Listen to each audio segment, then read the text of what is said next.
Halo semuanya, perkenalkan nama saya Kevin Joranta Surbakti. Saya berasal dari kelas D3.4402. Pada kesempatan kali ini, saya akan menjelaskan tentang media transmisi. Media transmisi merupakan media yang berfungsi mengirimkan sinyal yang mengandung informasi dari pengirim kepada penerima. Informasi yang dikirim dapat berupa suara, gambar, ataupun tulisan. Kualitas dan kemampuan suatu media transmisi pada umumnya tergantung pada beberapa faktor.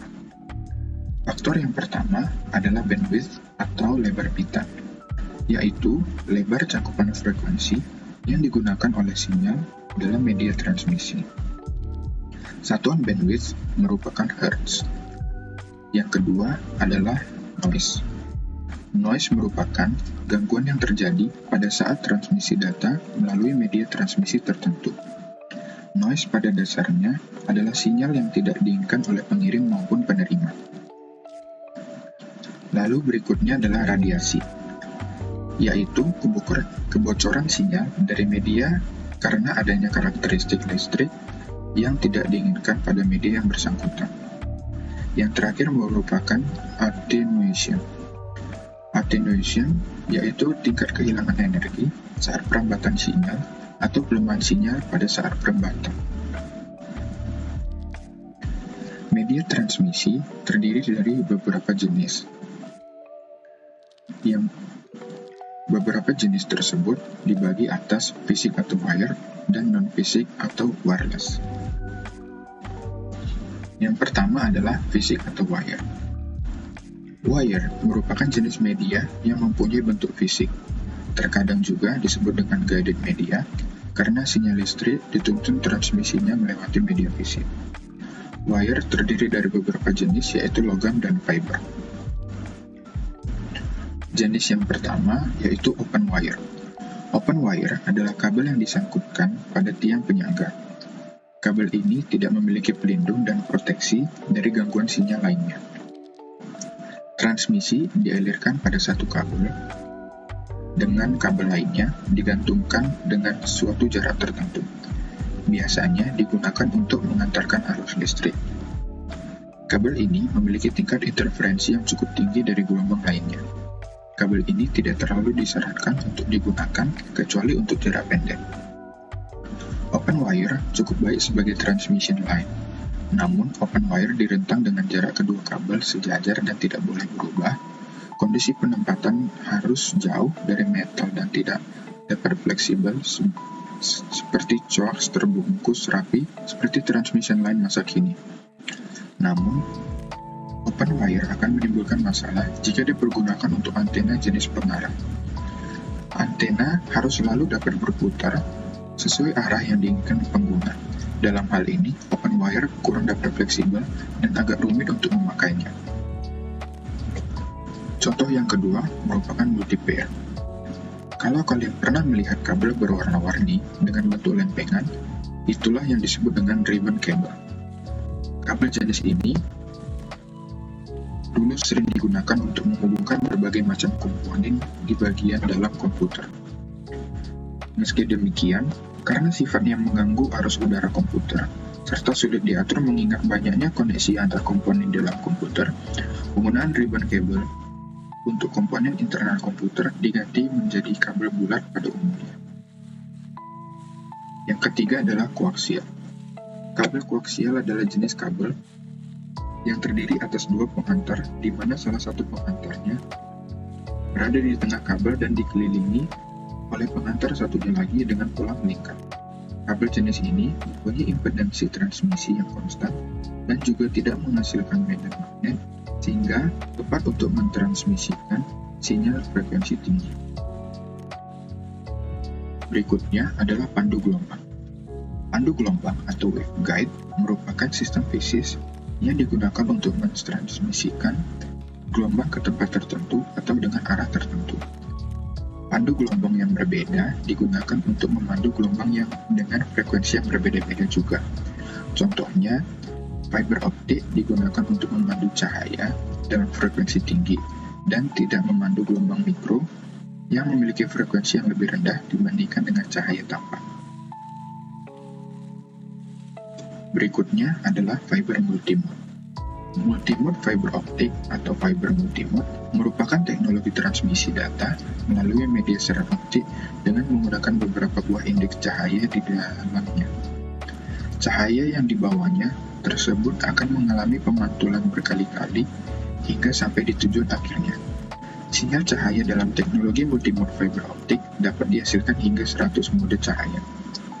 Banyaknya mode yang dapat dihasilkan oleh teknologi ini bergantung dari besar kecilnya ukuran core fibernya dan sebuah parameter yang diberi nama numerical aperture. Dilihat dari faktor strukturalnya, teknologi multimode ini merupakan teknologi fiber optik yang menggunakan ukuran core yang cukup besar dibandingkan dengan single mode. Ukuran core kabel multimode secara umum adalah berkisar antara 50 sampai dengan 100 mikrometer. Yang berikutnya merupakan fiber single mode. Fiber single mode adalah sebuah sistem transmisi data berwujud cahaya yang di dalamnya hanya terdapat satu buah indeks sinar tanpa terpantul yang merambat sepanjang media tersebut dibentang. Single mode dapat membawa data dengan bandwidth yang lebih besar dibandingkan dengan multimode fiber optik. Tetapi teknologi ini membutuhkan sumber cahaya dengan lebar spektral yang sangat kecil pula, dan ini berarti sebuah sistem yang mahal. Dilihat dari segi strukturalnya, merupakan teknologi fiber optik yang bekerja menggunakan inti core, serat fiber yang berukuran sangat kecil, yang diameternya berkisar 8-10 mikrometer. Dengan ukuran core fiber yang sedemikian kecil, sinar yang mampu dilewati hanyalah satu mode sinar saja. Jenis yang kedua adalah wireless atau non-fisik. Wireless merupakan media yang memakai sistem gelombang elektromagnetik ketika mentransmisikan informasi dari pengirim ke penerima tanpa adanya perangkat fisik. Wireless juga terdiri dari beberapa jenis bagian, yaitu radio terestrial dan satelit. Contoh yang pertama adalah ionosfer. Ionosfer merupakan bagian atmosfer yang terionisasi oleh radiasi sinar matahari yang merupakan daerah penting bagi proses perambatan gelombang radio dan komunikasi radio. Sinyal pada ionosfer beroperasi pada frekuensi 30-85 MHz. Kekuatan gelombang radio berbeda-beda berdasarkan tingkat ketinggiannya. Terdapat beberapa tingkat ketinggian ionosfer, yaitu yang pertama adalah daerah D. Ini berada di ketinggian antara 60-90 km.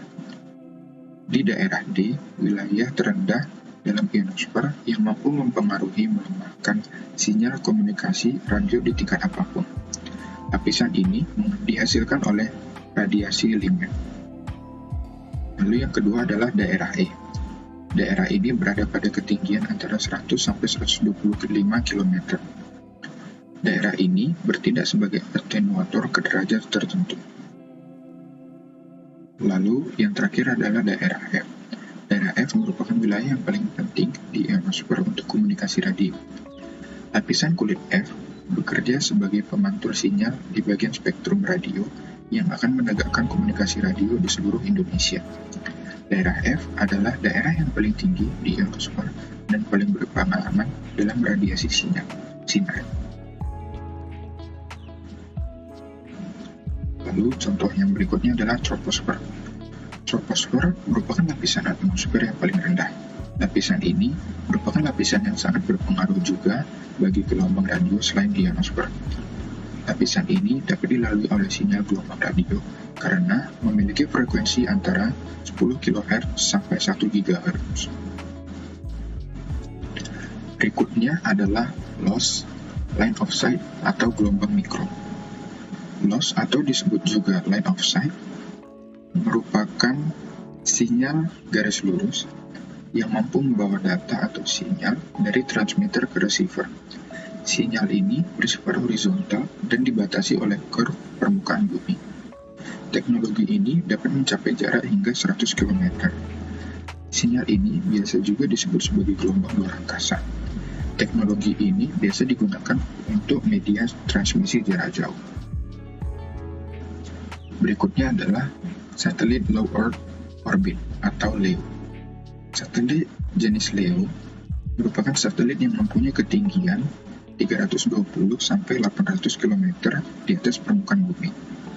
Karena orbit mereka yang sangat dekat dengan bumi, satelit LEO harus mempunyai kecepatan yang sangat tinggi supaya tidak tertarik oleh gravitasi bumi. Kecepatan edaran satelit LEO mencapai 27.359 km per jam. Delay satelit LEO adalah sebesar 10 ms. Aplikasi dari satelit jenis LEO ini biasanya dipakai pada sistem remote sensing dan peramalan cuaca, karena jarak mereka dengan permukaan bumi yang tidak terlalu jauh. Pada masa sekarang ini, satelit LEO yang mengorbit digunakan untuk aplikasi komunikasi seluler.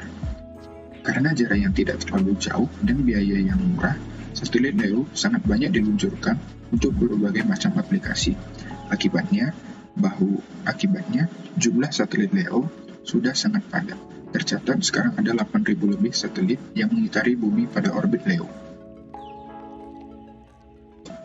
Berikutnya ada satelit medium Earth orbit atau MEO. Satelit ini merupakan satelit yang mempunyai ketinggian di atas 10.000 km di atas permukaan bumi. Aplikasi yang menggunakan satelit ini sama seperti LEO, namun karena jarak yang sudah cukup jauh, jumlah satelit pada orbit MEO tidaklah sebanyak satelit pada orbit LEO. Satelit jenis MEO ini mempunyai delay sebesar 60-80 ms. Yang terakhir adalah satelit geostationary Earth orbit atau GEO. Satelit jenis GEO merupakan satelit yang berada di ketinggian lebih dari 35.786 km di atas permukaan bumi. Satelit GEO merupakan sebuah satelit yang ditempatkan dalam orbit yang posisinya tetap pada posisi suatu titik di bumi. Karena mempunyai posisi yang tetap, maka waktu edarnya pun sama dengan waktu rotasi bumi. Satelit komunikasi dan satelit cuaca sering diorbitkan pada orbit geostasioner, sehingga antena satelit yang berkomunikasi dengannya tidak harus berpindah untuk melacaknya, tetapi dapat menunjuk secara permanen pada posisi di langit di mana mereka berada. Sekian yang dapat saya bagikan tentang media transmisi. Mohon maaf jika ada kesalahan. Terima kasih.